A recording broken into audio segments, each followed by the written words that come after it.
It depends. Right? Sometimes you just want it to be a dead end, right? And then also, like, I guess in a sense, not responding is leaving a door open, because if you haven't said flat out no either, right? An absence of answer is in a sense leaving that bridge open, right? If it's somebody strategic that I actually do want to work with, like, then yeah, there is definitely a scenario where I'm like, sorry, like we don't have the bandwidth right now. Like that's usually the most honest answer, I think.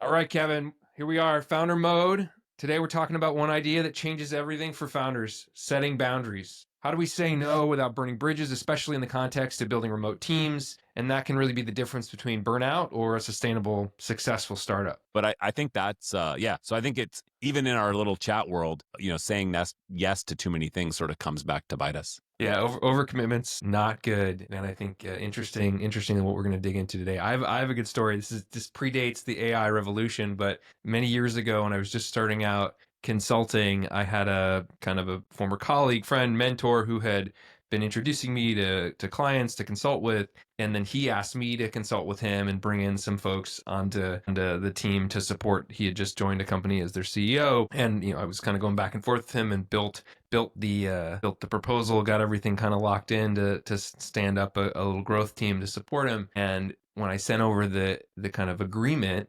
he like redlined just every aspect of it and was like very aggressive in his negotiating style. So he kind of flipped from like buddy to like adversary across the negotiating table. And I just got like a really bad feeling and was like, you know what, never mind. And so like I just canceled the deal and said, let's not work together. And he went thermonuclear and was like, this is unethical, you're the worst, I'll never work with you or help you again. So I can confidently say that I have burned bridges, not intentionally. I didn't do it on purpose, but it happens. And so like this episode, I'm excited about it because it's important to learn from like, how can we, especially in a world where we don't meet people and see them face to face all the time, like do a good job of setting good boundaries and communicating effectively and kind of keeping relationships in the best possible state we can. Wild. I mean, and yeah, it's probably one of those where you were probably in the end, it was probably good to burn it up front than to burn it, when you're halfway across the bridge. Yeah, you don't want to blow it up in progress, right? So better to catch it in the beginning. So let's get into this one today. We've got Viktor Petersson on. He's a remote first entrepreneur who's navigated everything from bootstrapping to scaling teams.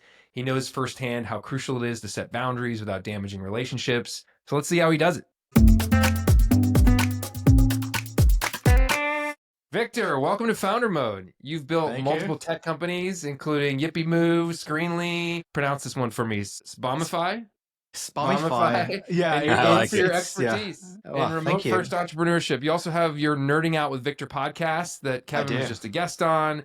Let's start with what you initially taught you the importance of saying no in your entrepreneurial journey, since this episode's all about like how to say no in not the worst way. Yeah. I mean, I wish I could say that I was an expert at that, but I'm learning. It's a hard one, right?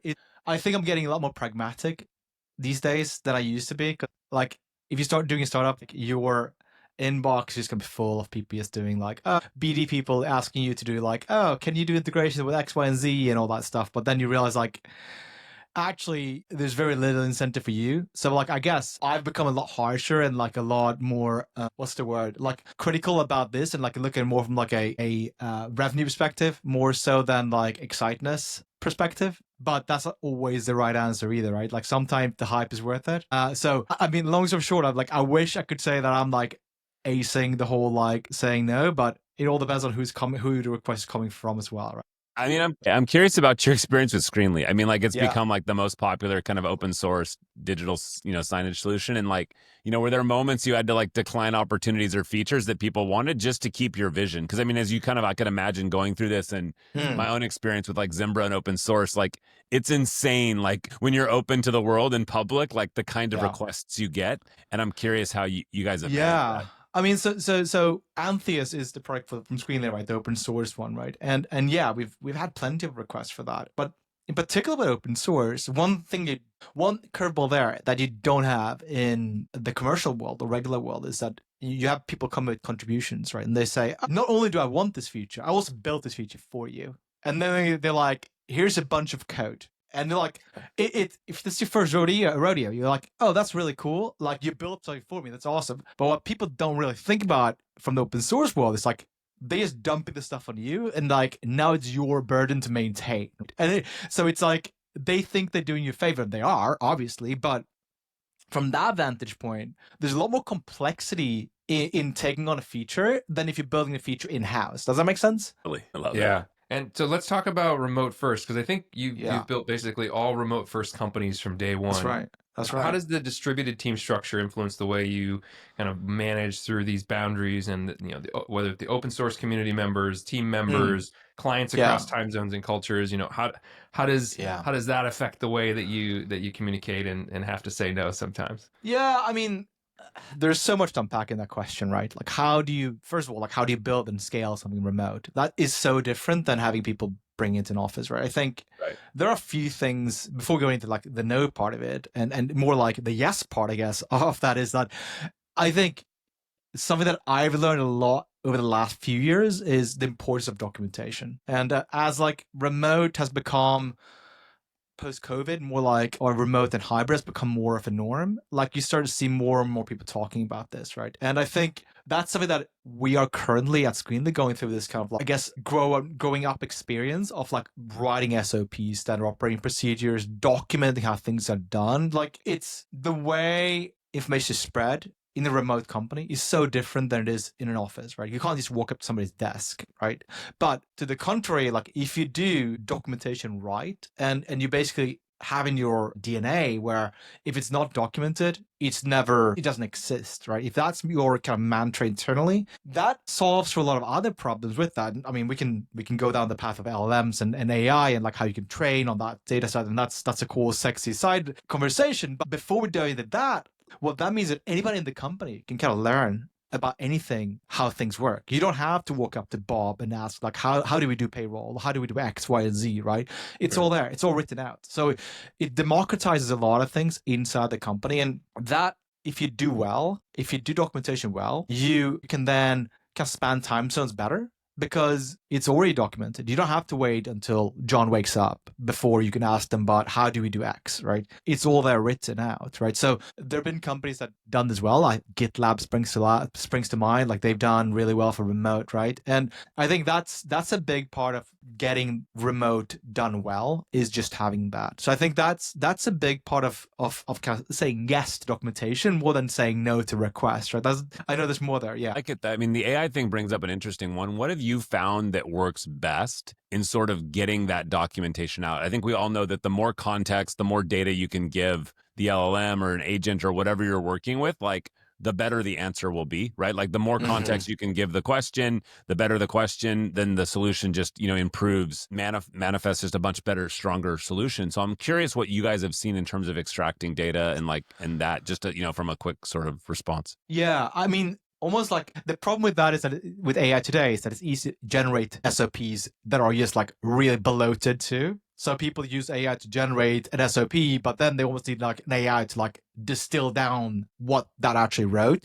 So I think what I've learned a lot is actually being concise and expressing like well is really important. And particularly when you're hiring, I think something that I'm going to start screening more and more for going forward as we are done more of these SOPs is people with good writing skills. Because I think anybody can prompt an LLM to write for them, or open ChatGPT, whatever, write for them. But it doesn't mean that it's good quality, right? Because an LLM based, like they will just hallucinate things. But it doesn't mean that it actually document the process, right? So I think that's something that we're working with a lot right now, like how you write story, like user stories or whatnot. Like they can write like really long, comprehensive user stories about problem or document a problem, but it's just making fluff up, right? Totally. I mean, pivoting a little bit, I mean, when we first met, we, were working on email, both of us, me at Zembra, you at Yippee Move. And I'm curious today, when a new request hits your inbox, like what's your quick sort of scan to be like, is this a yes or is this a no? There are very few things that actually warrant action, right? The threshold for yeses is very high, right? And it's almost rare. It's almost rare that they come in by email even, because almost everything that comes in by email these days, you're almost by definition garbage. Like it's rare that it's actually something of quality, right? So LinkedIn is kind of similar, but like it's almost like, we spoke about this, Kevin, a few weeks ago, like offline. It's just like the proxy element of where the request comes from is so much more important today than the channel almost, if that makes sense. I love that. You've said a few things that just like absolutely check the boxes for me. There's no documentation, it doesn't exist. Basically all email is garbage. The threshold for yes has to be very high. Like these are good nuggets. I think the other one that I'd love to dig into is when you've settled on a no or a no response, when you have to give a message, how do you phrase the message so it still feels like the door is, cracked open rather than a dead end for the recipient? Or maybe you want it to be a dead end. It depends. Sometimes you just want it to be a dead end, right? And then also, like, I guess in a sense, not responding is leaving a door open, because if you haven't said flat out no either, right? An absence of answer is, in a sense, leaving that bridge open. But if you do, like, playing strategically, if it's something, it depends if it is, right? If it's just some sales request, I mean, I'm sure we all get, like, hammered every day with, like, sales and requests. Like, every of them are, like, automated, and they're like a follow-up, and like everybody doing like sales automation, right? So it's like, you're gonna get like a reply in like 2 days of like, oh, did you see my last email, all that stuff, right? But beside that, like, I think it's just, then it's just like being very, very like open about it, like leaving like that open and the response, right? I think that is the key, because it depends like who it's from, right? If it's somebody strategic that I actually do want to work with, like, then there is definitely a scenario where I'm like, sorry, like we don't have the bandwidth right now. Like that's usually the most honest answer, I think. Is like, if you're running a startup of any size, I'm sure regardless of how much resource you have, you always have a confine in how much output. Like, it's always a resource game, right? And it's just like, it's hard to allocate that unless there's like a budget allocated to it. Like, unless there's revenue on the table, like, it's hard to allocate that, right? So I think that is usually the play. Like, I'm like interested, but like down the road, not right now. That's I think how I would think about it, at least mentally. I mean, there's always just, a limited resource, no matter what it is. Even if there's revenue tied to it, there's just a limited resource even to work on revenue. And how good is the revenue? How does that align with the vision? So I think, playing off that a little bit in terms of resource, like, you shut the laptop at a set time every day. Like, what concrete habits keep that boundary from sliding? Like, your own resources, your own time, your own work effort. How do you think about that? Oh, dude. So I remember the days where I was living by myself and I had no family and kids, whatnot. And it's like, I had this like religious schedule for every day. Like, every day looked the same, like 5 days a week. That like I wake up at this time. I spend this time like sharpening the saw from like 7 Habits and all those things. Like, it was like super like religious. And like at 7 o'clock, I shut the door to my office, and they're like, I'm not allowed to go back in there until there's sort of things on fire, right? That these habits, I guess I've become a little more flexible with it. And sometimes I must admit, Slack is a bit too convenient accessible on your phone. I think that is probably Agreed. the one thing that I like easily like. It's just muscle memory at the end of the day. Like, you pull it up and you almost are looking for distraction, right? So I'm guilty of that, no doubt. Kevin has the 24/7 DND on, so nothing gets through. I have that too. Like, I don't have notifications. I don't get any notifications. Like, even like phone calls, you just go straight to voicemail. I love the turn off badges. Like, that to me was 100%. Like, my phone never vibrates, right? That never happens, right? But it's still, I seek it out. But like, I have some friends who go a step further. They go like airplane mode. And I respect that. Like, I've had dinners with friends, so they sit down dinner and they're like airplane mode. I'm like, I respect that. I would like to get that level of discipline. And we do the phone stack sometimes. When I'm on my phone, I realize I'll set on the table, and then that means kind of like, okay, everybody sets their phone. My daughter and I and my wife, like, we all end up with the 3 phones kind of stacked there for like dinner. Like, sometimes it's like, man, one of us is going to grab it, and then the other 3 all want to do it. And so it's like, that's it. And that's it. It becomes like, so, I mean, we've all had dinners where you got with people and like half the people use on their phone. And we're like, why are we even here? Right. And having that boundary, I like the phone stacking thing. That's great. Like, and just, it's really like, I try to not touch my laptop after hours in general. Like, I'm pretty good at that. I rarely touch my laptop after work hours. Like, I have a dedicated office. And like, much to your question, Kevin, about routines, like, I have a dedicated office. I think if you're going to be successful in remote work, you need to have a dedicated office at home. Like, you can't just like work from the kitchen table. Like, maybe some people can. I know I couldn't. Right. I need to have I go through that door, and that's work. I leave that door, I close that door, I'm away from work. Does that make sense? That's a great segue to the kind of work and home in one place blurring together. So what you talked about shutting the door at a specific time. What are the routines that you have that you use to guard your time and maybe your team's time against the kind of burnout that in startup world we all run into? Yeah, I mean, I think the first disclaimer for that is not everybody can do remote work. I've had a handful of or so more probably people over the years that just couldn't do it, right? They just like either they openly admitted that like this is not for me, I need to be in an office, where like either because they need somebody to like look over their shoulders and just like, are you actually working?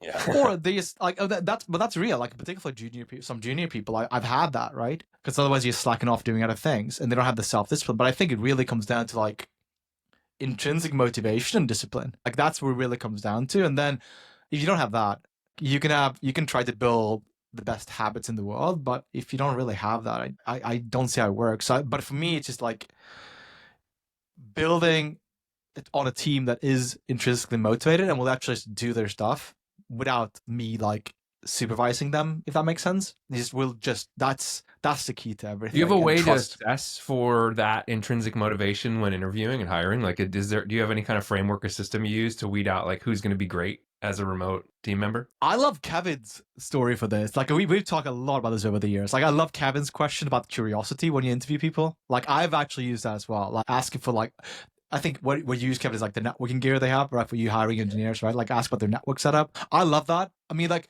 because you're really probing for, if you're in like in a startup tech world, like you want people who are curious, right? And it doesn't really matter. Like you want them to want to learn, not like, oh, I'm going to send you off to take the new certificate or whatever, right? Like you have YouTube, just find stuff out there, like learn stuff. Like you want continuously curious people that learn stuff all the time, just because, not because I tell them that they should learn it, because I want them to come to me and say, look, I found this cool stuff. We can use it for here. Like that's what I want to, right? So if you can find good questions for that and probe for those elements and characteristics, I think that gets a long way, right? Yeah, and to me, it just yeah, comes out as you're starting to like, they start to kind of nerd out on something, right? And they, like whether it's, right.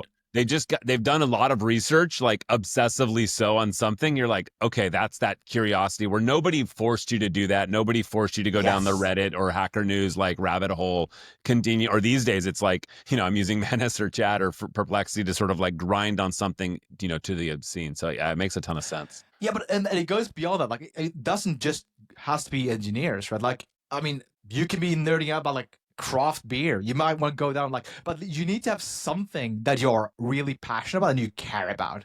Because if you have no like passion to learn stuff, then I think that's a red flag. Like I don't really care if it's outside of work or anything, like, but you need to have something that you're like, I really care and I really want to go down the rabbit hole. And ideally a lot of smaller things so you can have like a lot of interest. But that curiosity I think is really important when screening. Yeah, I mean, I think we look at like onboarding can kind of make or break culture.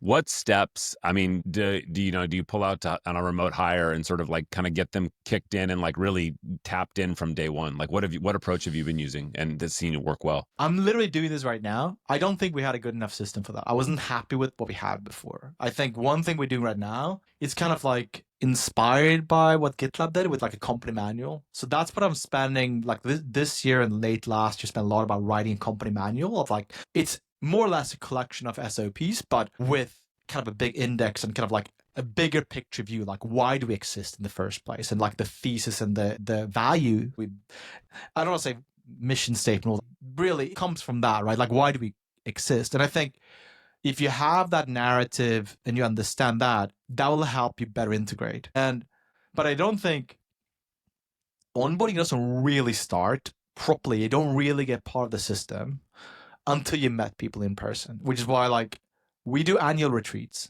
where we fly in everybody to one place and we spend about a week or so together. And the first time we did that, which is like, that's probably a decade by now, first time we did it, but like you can sense the difference in the team before and after, because it's just so different. Like you can have chat conversation, you can have hangouts, you can have Zoom calls, all that stuff all day long, hours a week, whatever. But what happens when you had a drink with somebody, like you sit down over coffee or beer and just like you get to know them on a different dimension. And I think that once you get that, low context conversations you have like in chat just becomes different because you can interpret it from a different light. So I think that's the one thing in the onboarding, like having that summit makes for such a bit different team dynamic. It becomes so much more cohesive. Yeah, Kevin and I talk about just the value of IRL all the time, and like, post COVID, it just matters so much more. Oh yeah. So I think you've talked about this before, and you call retreats maintenance for remote teams. Yeah. So you've hosted a ton of them, right? What have you learned? If you can kind of give us like the one thing that like you got to do this, and then the one thing that's like do not do that. Like what would that be? Well, don't do them short than the 3 days, because if you do 3 days, you're gonna have 1 day, because first day's a write-off, last day's a write-off, right? Yeah. People will arrive at different times. Some will be jet lagged. It's just like the first day is a write-off. Same with the last day, because people travel, particularly if you have people come from afar. You just like don't plan anything. So I would say like 5-day minimum, 7-day ideal, right? Which can be difficult. Sometimes people can't go for 7 days, and that's fine. But like you at least want to have 3 days there without travel, right? So I think that's the first thing. And then, at least for me, the summits, as we call them, like they're not for work. I mean, yeah, you will do work by the virtue that you're with your colleagues, but they're not for that. They're not for like, let's stack them with meetings, because that's not why they exist. They exist so that you get FaceTime with people, right? And yeah, of course you will take a walk with this guy and just like have a chat about something that you've been chatting about for like a long time, and you just sit down and talk about it.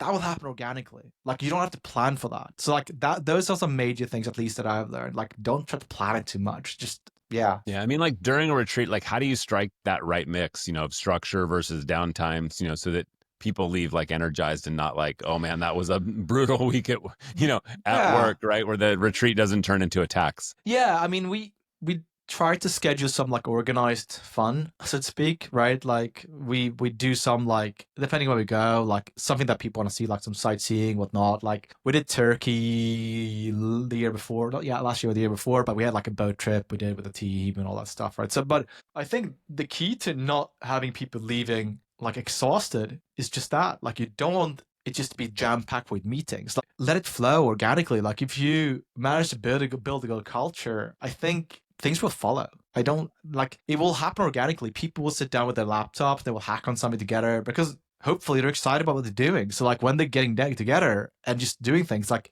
that will happen. Like and to that point, like we've had sub summits where like squads have organized their own summits where they like do a smaller retreat together for like a few days, where either they want to work on something particular or like just want to get together. I love that. And I love the idea that you kind of have to have a minimum number of days with no travel to make it high value and high impact. So when you think of the checklist that you must include, tiny startups with limited budget, like what are the must-have things that you kind of have at your summits and these retreats to make sure that investment that you're making in them pays off? I mean, for me, there will be some kind of like all hands, right? And I think that's a big part of it, is just like aligning vision. But that, again, at least for us, that has happened kind of organically. Like you would sit down and you talk to people like, what do we actually want to do this year? Like, what are we actually doing? So I think that brainstorming session where like you align on what you're building, that is a must, right? Well, like what does the next 12 months look like? And so everybody's on the same page, because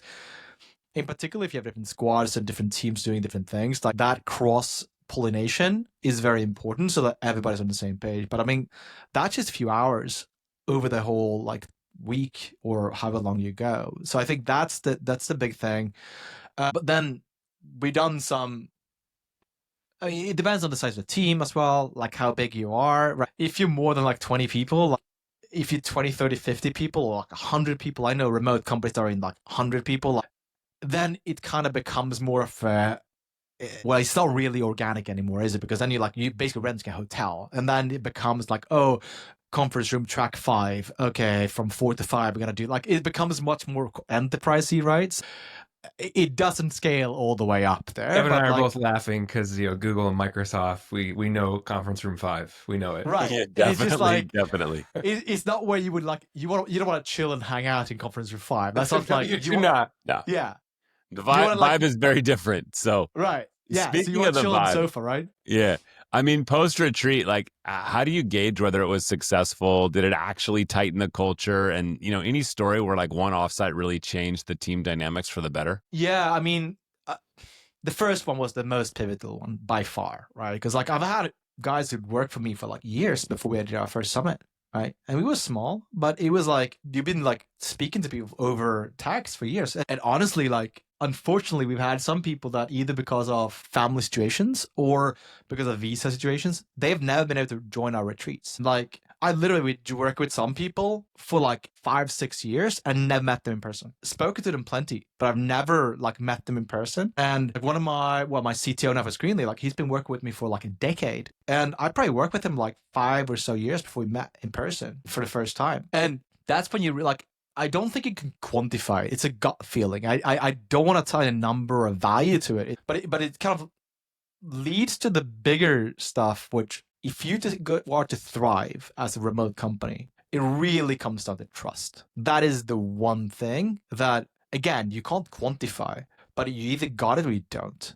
Right? You either trust somebody or you don't. And you can try to benchmark and measure and the performance management, all that stuff. But at the end of the day, like if you don't really trust this person is doing what they're supposed to be doing, yeah, that's it. Like it's a gut feeling, right? Much like the Trust interview is thing. everything. Yeah, right? I love it. And I think that's a good place to leave it. So, Viktor, how can folks find you online and follow your work and your team's work? Yeah. So my personal website, vpeterson.com. I've got a podcast called Nerding Out with Viktor. That's where you'll find Kevin on the next episode. And you'll find a lot of other stuff. That's where you find me. Greenly.io and Spumify.com are the other projects I'm on. And my little studio project, studio.victopia.io is another play I'm doing as well. So plenty there, or you'll find me on all the social medias. Awesome, V. Peterson on all social media. We'll keep all those links in the show notes, and we're just really grateful for you having you on today. So thanks, Viktor. Awesome. Thank you, guys. Have Cheers. a good one.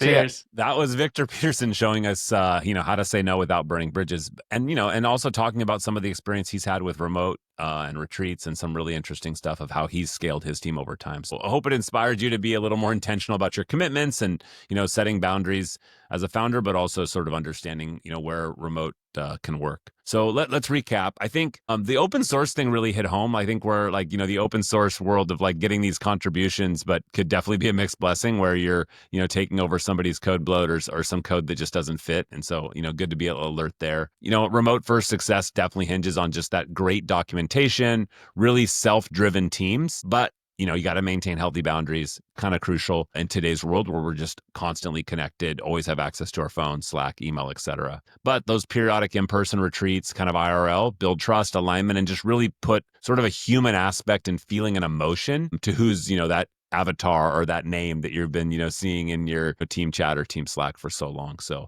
because at the end of the day, culture just depends on that trust and clarity. And can we really depend on the other people, even if we haven't, aren't in the same room with them on a periodic basis. All right. So if you liked this one, we would love it if you gave us a like, a follow, a subscribe, share it with somebody who needs to hear the way Viktor approaches these things, and join us for the next episode of Founder Mode. Cool. Thanks again for listening. Remember, sometimes the most powerful word in business is no.